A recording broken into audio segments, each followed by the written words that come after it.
press play, and there we go. We are recording. Hello, everybody. This is podcast episode You'll Never Know, and we have Simon here today. Ew. So, Real happy to be here. Me and Simon have not really planned a podcast. We're just going to talk. Correct. And I think that it's going to go great. And we're just going to carry the conversation. And if it sucks, we'll just edit out large chunks of it.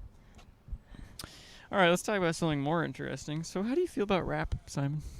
How do I feel about what? Rap. It's pretty rad. Why do you like rap? Let's talk about that. Well, a lot of it, like the stuff I like to listen to. So there will be like certain albums that will have like ongoing like story or whatever that you can kind of like listen to, and like some of my favorite albums by artists are just like these really well thought, really creative concepts of just life and stuff, or like someone's upbringing, or yeah, like stuff like that. And just the way it's so applicable, and like the way that it just kind of changes your perspective on things, and I really like listening to that kind of stuff. Also, a lot of the songs are super catchy and have like really good beats, and I love beats. And Like some of the instrumentation is really good too. Pickled beets. Delicious. Yum. That was a bad joke. Best rapper of all time. All time. Ever to live. Well, in my opinion, Shakespeare. Ew! Hands down, Shakespeare. Yes. Best rapper ever to live. George Washington was pretty good. George Washington. I mean, have you read his album? What's it called? The Constitution. It's really. Hey. We're gonna free ourselves from. All right. The Well, British. first of all, let's talk about this. What makes a rapper a great rapper? So there's like three pieces. There's Reese's three pieces. there's lyrics. Okay, lyrical. So like it can't just be trash. You have to actually know what you're saying, and it has to make sense. Had a good day. Hooray. Today. No, but it's gotta make sense. So that would be a bad lyric. It's What makes lyrics good? like having words that actually like flow together and making it into a story instead of just saying a bunch of random punchlines. So words that show intelligent. Oh, excuse me, just burped. They show intelligent design. Yes. And they what's the other thing? They're supposed to affect you, right? Right. Yeah. So. They're supposed to be moving somehow. Right. And then there's the emotion. You need to have emotion. You can't just be like the same thing all the time. So like if your song is about, I don't even know, like the KKK. If your song is about taxes and how much you hate taxes, then you gotta be really mad. And if your song is about, what if you're just mildly annoyed with taxes and that's what the song's about? well, Then you gotta be mildly annoyed. well, yeah, I guess, but yeah, that makes sense. You can't just be over the top all the time. Yeah, that's true. That'd be exhausting to listen to in a rap album. You're like, I can't maintain this level of anger for yeah, and there's a 15 lot of songs. I hate taxes. And you should too. Yeah, I mean, it's a really interesting topic to So, yeah, talk about. What else? What else makes a rapper a good rapper? You said lyrics was one. Yeah, his discography, so his albums, his songs, he's gotta have appeal, and he's gotta but at the same time he's gotta be his own person with his own charisma and his own Yeah, I feel like personality is a big part of rap. right. Rappers. Like you look at well, yeah, you look at like someone like Kanye. The reason why he's so successful and stuff is he has like that crazy personality. He has quite the brand. It's not good, but it's a brand, and a lot of people they They know who he is. yeah, start with. a lot. He's super popular, and because of all of his outlandish things, everyone knows him. So Yeah. yeah, So without that, he wouldn't be nearly as big. And also, like people like Eminem, the same way. yeah, that's true. What about beats? That's a big part too. You gotta have stuff that's like catchy. Like you look at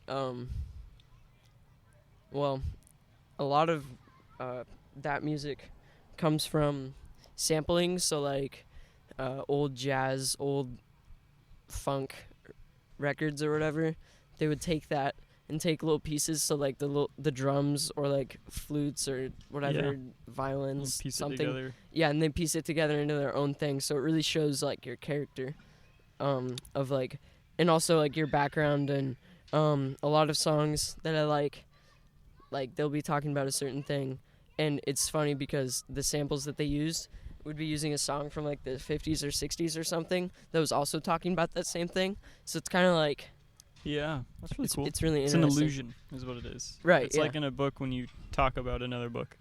Yeah, totally.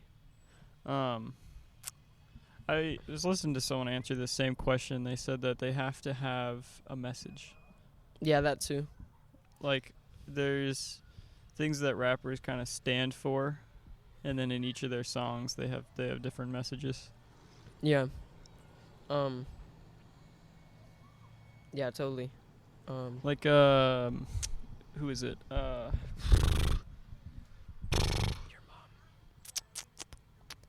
Kendrick Lamar loves to make songs with the moral of the story. Yeah, he's definitely, he is my favorite rapper. He's so good. When you're asking who I think the best rapper of all time is, I would say him personally. Kendrick Because- Lamar. Yeah, him. Yeah, I feel like Kendrick. he's got the beats, got the lyrical genius. He just has so much diversity in his music. Like there's one album where it's just him about the street life, you know, getting by, and then like him growing up as a kid and trying to keep his faith in God, but at the same time, like his friends are constantly like swaying him to live that Gangster life. yeah, because he grew up in Compton, so. Mm-hmm. And then like just the redemption at the end of the album, it's all like fulfilled, and it's just like, wow, it really like takes you through like the journey of his life, and what the things he experienced as like a teenager. It's kind of crazy. And then and then he's got a lot of social commentary, which is really interesting, the way he puts it and stuff about culture. So Yeah, it's that pretty song that you showed me, How Much a Dollar Cost. cool. Oh, that's a great It's a really song. good song. He talks about a story. It's probably not a real story, but it might It have was been. real. It was. Yeah, he so the premise was, so one day he was at like a. Well, did the homeless guy actually say what he says in the song? It wasn't like exactly. It was like along the lines though, Okay. because he had to make it like rhyme and stuff. So. Right. But basically so this was by the time that he was successful. So it was saying how he'd pull up to a gas station in like this super nice car and hop out feeling like really big and really like, you know, just I'm number one, whatever. I am the And- man. Yeah, I'm the man. And he gets out and sees this homeless guy, who like starts like begging and stuff like that, and he gets like really mad, and he's like, why are you like begging to me, like, of all of your decisions, like looks- all you're gonna do is just go and buy like crack Yeah, he looks or like something. he does drugs, it says in the song. Yeah. And then the homeless guy says that he used to, but he quit drugs. Yeah, and then as the song goes on, he's like thinking, and he's just like, wow, I'm not gonna even give him $1, and it's saying like, how much does $1 really cost, and like, super interesting. And then the big punch in the face of the song is the homeless guy, basically alluding to in the Bible when Jesus says, "What you do unto the least of these, you do unto me." Or I think it's something like that. Yeah, it's something like Yeah, that. I think it was in what like you do Exodus. to the least of humanities, the people in need, you're basically doing it to me. So the homeless guy says that he is God, not in a crazy way. We're like, I'm God, but he's like reminding him, I am Jesus, and he lists all the names of God. It was really cool, Right. and that's yeah. like, wow, like It really. you're giving $1 to the Christ, to the Messiah, to God, when Yeah. you give a homeless person, when you help a homeless person. It's really crazy, and like, the last part's like, it's through like a singer. He's like, through the mind of Kendrick. It's just like, he feels like so like, whoa, like, because he's a Christian. He's like, oh wow, like, I didn't even think about this stuff, and like, how can I be forgiven for something like this? How have I've done this stuff through my life, and it's just like, wow. And it really hits Yeah. you hard, because you look at some people, like, their perspective of those kind of people, it's always like so negative. And although most of the time it usually is, like, usually they are like drug addicts or alcoholics or whatever, but like, you gotta, like, they're humans, and Yeah, they're made by God. it's not like Kendrick Lamar is saying that you should just give homeless people money, because there's so many debates about that, and Right. if it even helps. But that's not even what he's arguing about, or what he's like talking about. Not just the fact that you should give a homeless person $1. It's the fact that these people are way more important than we think they are in this. Yeah. What am I trying to say? How you treat even a homeless bum, is hugely important. Yeah. So that $1, how much does it really cost to not give that $1 or to give that $1? Yeah, it's a really compelling story. 'Cause it's just $1, Right. but it's this huge thing. Once it's the God that you're giving the $1 to or not, it totally changes it. Once you think about it that way, because they're that important. That homeless person is that amazing. Now you also like Kanye. And there's just super fast shift there. Why do you like Kanye? Because I see Kanye as a jerk, if I'm honest. He really is. But okay, so there's old Kanye. And like, before he was really famous, like when he was trying to get famous, whatever. So he was this producer, and he lived with his mom and stuff, and he'd make beats, and later, like bigger artists like Jay-Z or whatever started seeing him, and through this time, he was still like a kid, so like, Okay. 19, 20, maybe actually probably a little bit older. So he was like going through like college and stuff, and his first 3 albums are just really funny. They're really cool. It's the first one's The College Dropout, and then Late Registration, and then Graduation. So it's all like the theme of like college. Yeah. And it's really College. interesting, because it's just his perspective on it, and like a lot of it makes sense, just like how like funny it is that like everyone wants to go to college so bad or whatever. Like, it's societally, like, if you don't go, then like it's like, you should go to get your education, whatever.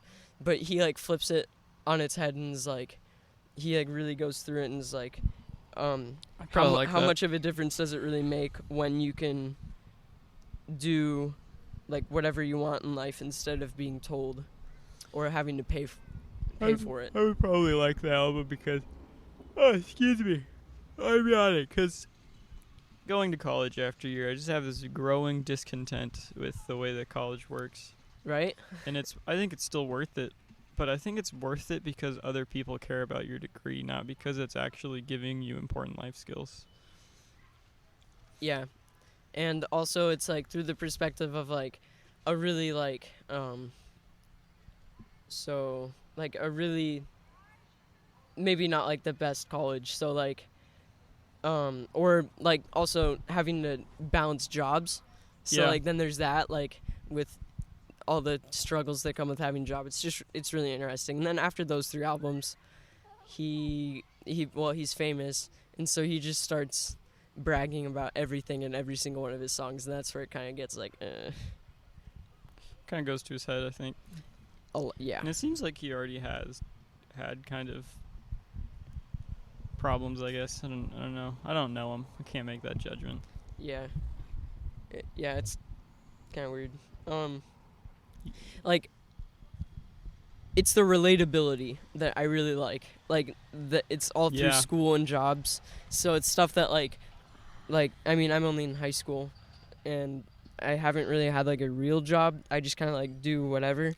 But Oh yeah. the connections are definitely Good there. rap is real. It's about real life, and it's really that person's journey. It's real. I showed somebody rap in college who like never listened to story time. Listening to this. Oh, okay, I was showing my roommate. He's 16. Yeah. But he's smart, so he's in college right now. Mm-hmm. And he never listened to rap before.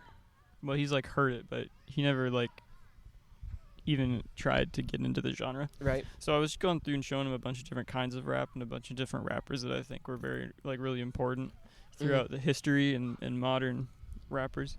And I remember this line where a rapper says something about his own experience. He says like, I feel X or something. And I just kind of passed me by and I was like, yeah, that's just normal, and rappers talk about their experience. But then after the song, he's just like, oh man, that's so crazy how the artist inserts his own experience into the song. And I'm like, yeah, that's all that rap is. Mm-hmm. Well, but that's so different than so many other songs where it's like this, they're singing about an idea, but they almost disconnect themselves from it. Mm-hmm. Where it's just like, let's praise this idea, and then rap, it's so much more about you experiencing an idea. Right, and I think, yeah, I definitely think that's a lot that appeals to me in the genre. Like I mean, sure, there's a lot of songs I really like where it's just like kind of mindless, like it's just a really good beat, and then they're kind of just saying like nonsense. But like a lot of the stuff that I enjoy listening to is just this really like compelling and strong, cleverly written like stories. Like Right. That's really what it is. And rap creates how people do rap, the whole rhyming and just talking the lyrics. It creates so much space to put more into a song. So if you look at contemporary music these days, I don't know why I said contemporary. Let's say a rock song. You look at a rock song and you look at the lyric sheet of rock music. It's mostly just the chorus, and then there's a few other like hooks, and they repeat the stuff. And there's really not that much going on in that song. They can't expound upon what they're singing about. But in rap songs, there's so many lyrics, and there's so much space to expand on ideas in so many different ways. There's so much to dissect. Yeah, It's there's this idea that rappers are stupid and that people who listen to rap aren't intelligent. But like, rap songs are the smartest music you're gonna find. Mhm. Yeah. Well, I mean, obviously it it definitely depends. Like you could listen to the radio and like what's on the radio today, and it's like, oh my gosh. Yeah, that's pretty bad. That stuff's trash. But like Lecrae or Triple E, you listen to those two Christian artists. They have like freaking sermons in their song. If you listen to them, they're amazing. Mm-hmm. Yeah. Or if you feel like, oh, Christian rap, whatever. Like yeah, what's that? That sounds ironic. Yeah, right. Like people like Kendrick Lamar, like seriously, like they put a lot of he puts a lot of what's the word? Like links to like allusions to like Christianity and faith and stuff. Yeah, I've noticed that. I've listened to a few of his songs because I was interested after you showed me how much $1 costs. Yeah, it's really interesting. Yeah. Well, now we gotta figure something else out. Talk about. That was an interesting conversation. That was cool. That's a pretty cool Now conversation. what? Probably gonna edit out that thing about bears. That was lame. That was really stupid.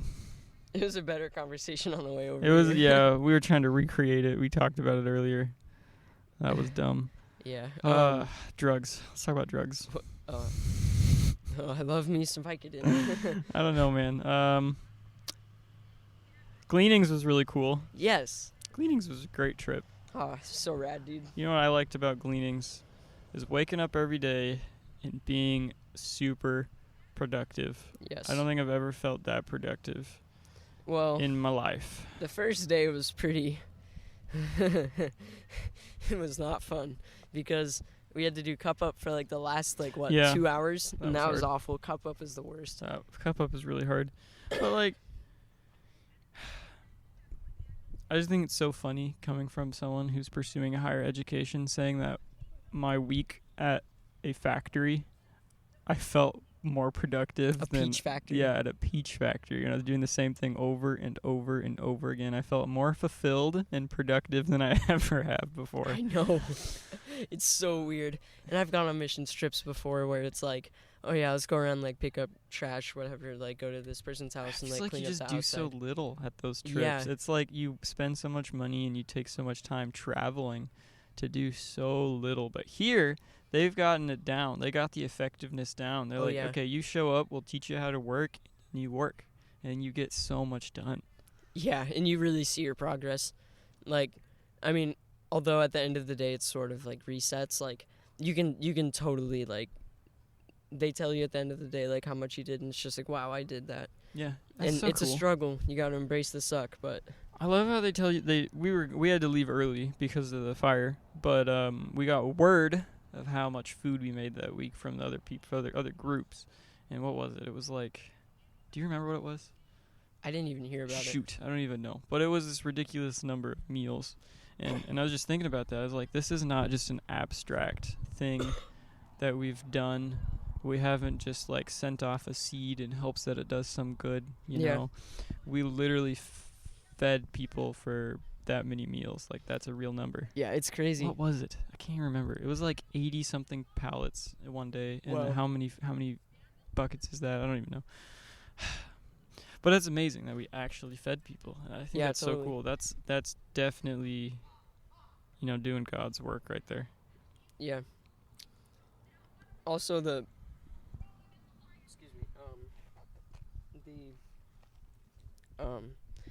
social aspect or whatever. I got way closer to friends that I already had, or just people from the other group. We all just connected, and I think it's made us into a much stronger group of Christians. That's partly why we do that stuff. We want students to bond. Yeah. Yes, go through a hard experience to bond. This whole concept of trauma bonding. The harder the experience you go through with someone, the closer you're going to get to them. Yeah, totally. Well, what was the hardest thing about, or the worst part about Gleanings? Not the hardest part, because the hard part could be something good, it could be worth it. But what was just the worst part?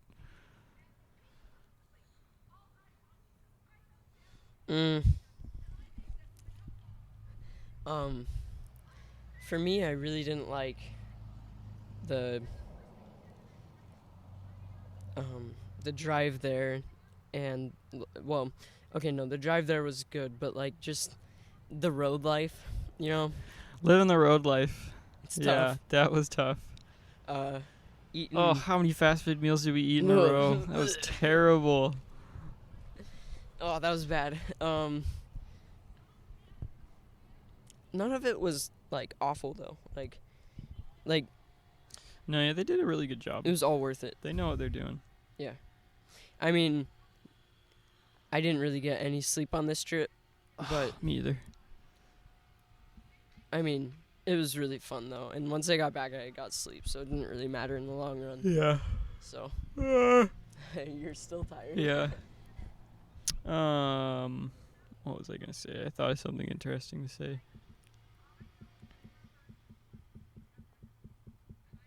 Shoot.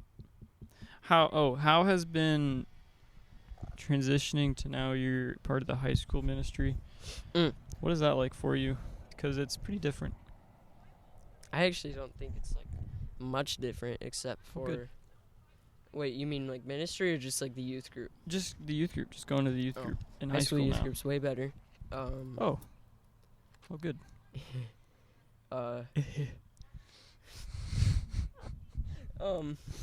Yeah, I mean, it's so much more like real. Oh. And serious. Which I appreciate, and also we can have a lot of fun too. Yeah. And there's not nearly as many people as in middle school. There's way more room to try and make a community. Oh yeah, there's so much totally. more freedom. Yeah. In high school, and that's what we're really trying to do. Right. And I think it's kind of working. Yeah. I think that's what makes it good too. Yeah. It's so weird, just on the topic of like high school. Like I've going because I used to for all my life I've been in like a small private school, like not really like sheltered, but just like barely any people to be like my friends, like the same group of people through all your life. And it's so refreshing and like cool to see like the different groups and like the interaction and just stuff like that. Like I love like and also the realness, like over the years, if you've known like the same group of people for so long, they begin to like, you know, become really like different towards different people because they know them so well and they want to like please everyone. But like these people are just so much more real, and like I've really appreciated that, like with the leaders and like some of my friends there. It's like it's really nice to have like real friends. Yeah, I think this summer, because I've been able to just completely focus on it. Sam couldn't ever do that before because he had so many other ministries going on. Mm-hmm. Well, he has just so much going on. I think that's kind of helped to give it a little boost. Not because I can do it better than Sam, or I know better than Sam. I'm sure Sam knows what he's doing much more than me, but I just have the time to do it. Yeah. And to just be like, okay, let's go meet in the park and hang out. And if I'm honest, I think that's the best thing that we've ever done for the high school ministry. And it's the easiest thing, just hang out in the park. It's like we've just been missing these relationships that we just got to make the relationships.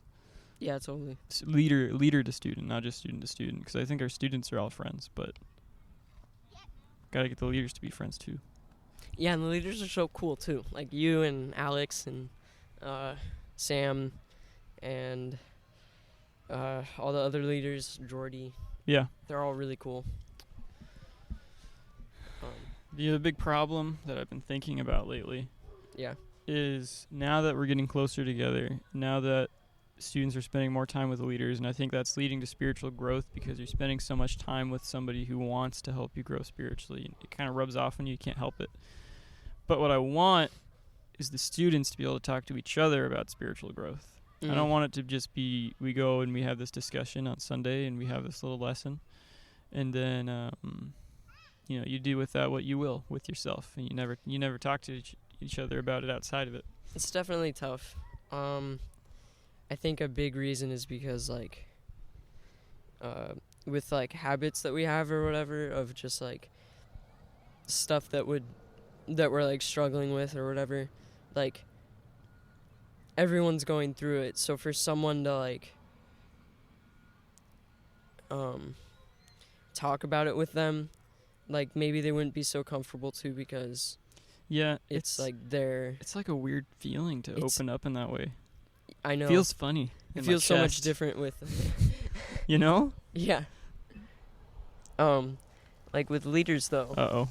We got the water system turning on. Now all our audio is going to go All our crap. audio's gone to crap. Oh no. We'll power through it. Okay. Shoot. Let's stand with our back to it. But yeah, what was I even saying? Dude, I don't know. Oh yeah, the struggles. It's hard to open up with other students because, like, judgment, I guess. Like with leaders, you expect them to like encourage you and stuff, but with like your friends, they'd probably be like, "Oh, really? You go through that stuff?" or something like that. Yeah. In my personal experience, I'm not even that worried about people judging me. But it just feels weird Yeah, it to totally be does. close to someone. We have this aversion to intimacy. Mm-hmm. You know what I mean? Yeah. And I don't think that it comes from a place of fear of judgment. It just comes from that it just I'm trying to explain what it is. Because I don't think it's judgment. I'm not really worried what this person is going to think of me. It's like the fact that they know that about you now. Yeah, and I don't care what they do with it. It's just like that's me, and I feel like my privacy and myself has just been you know, it's out of my control. That's what it is. It's like losing like That's what it is. yeah. It's no longer in your control. Yourself. You're not like bottled up to yourself. You have everything you are on lock. Mm-hmm. You just like presented it to someone, and it feels weird. I don't like it. I know. Yeah, it's But totally it's so good. It's so good for your personal growth. right, because then they're always there for you, and like you can, if like yeah. And there's something really good to have there's trust. something weird about somebody knowing your bad habits that helps you not, helps you overcome them. Right. It's like when you keep something in the dark like that, it can grow and fester, but when you put it in the light, someone knows about it. Mm-hmm. Yeah, totally. Well, we're starting to run out of time. Wow, that was a really good podcast so far. This is Yeah. very smart. I expected this to be really funny, because you're funny, but this turned out to be a really serious conversation. Civilized. So, Nothing but class. We'll finish on this. Teach everyone, because you have an interesting lingo. It's like 10 years my old. vernacular? Your vernacular is spectacular. Your lingo is from like 10 years ago. Like 20 years ago. Yeah, it's ridiculous. It's Use pretty the rad. word rad and all Dope. kinds. Yep. So teach the podcasters out here how to use one of Simon's favorite words. It's just gotta flow. So like, if something cool happens, you're like, "Oh, dude, that's totally rad." So explain the right situation to use the word rad as opposed to another. What else? Okay. As opposed to any other descriptor, really. So my dad, he was like, he was telling me about like, what even was it? Okay, I'm just gonna make something up. So your dad comes and is like, "Hey, I'm off work tomorrow, so we can go do something fun." And then you'd be like, instead of saying like, "Oh, cool," you have to be mega cool, and you have to go, "Oh, that's so rad," because then that'll make your dad laugh because that's from his era. Define what something rad is. Define what rad is. It's just rad. What is rad? I don't know. I don't really think about this stuff. Just something that is pleasing. It's rad. got to be pretty cool, and you gotta think in your head like, "Wow, that is something else." So something that is pleasing in an overwhelming manner. Yes. That is the word rad. Okay, add that to your vocabulary. You know, I just thought of another question, so this is going to be weird, and it's going to be really confusing for people listening to this. Okay. Sorry, people who are listening to this. Nerds. But my last question is, that problem where we're talking about when we don't want to open up to each other about spiritual growth, even though we know each other. Yeah. How do we fix that? What do you mean? How do we get students to open up to each other about their spiritual growth? Oh, well, I mean, you can't really force them because then that kind of That's like, the hard part. yeah. Because I can't force you to do it. So I guess like maybe. Oh my gosh, this freaking water park. You just gotta. Maybe I just have to do it. Yeah, you Lead just by gotta. example. You gotta open up and do it. And I know it's tough, but it's totally worth it. It's what really connects us as Christians and believers. Opening up with each other, holding each other accountable. It's definitely a big part of life as a Christian, and the like. Yeah, community. Yeah. Community is huge. Yeah, totally. in Christianity. Yeah. So yeah, I don't know, man. Maybe I just need to go out of my way and do it, and then maybe some students are gonna see that and then also want to do it. Mhm. Cause I feel like I do, but I don't do it until I'm prompted to. Yeah. Maybe I just need to force it upon my students. I'll You- walk up to you, hey Simon, I was praying this morning. like, I think it's just got to be a thing where like. We look like such weirdos right now. We're sitting in the park with microphones. People keep walking by staring at us. There's like parties going on right now. We need to like wrap this up and get out of here. Yeah. Yeah. Someone's birthday. Yeah, but it was a good podcast. Yeah. A good conversation. All right. Let's end it somehow. Sweet. Outro Radical. music.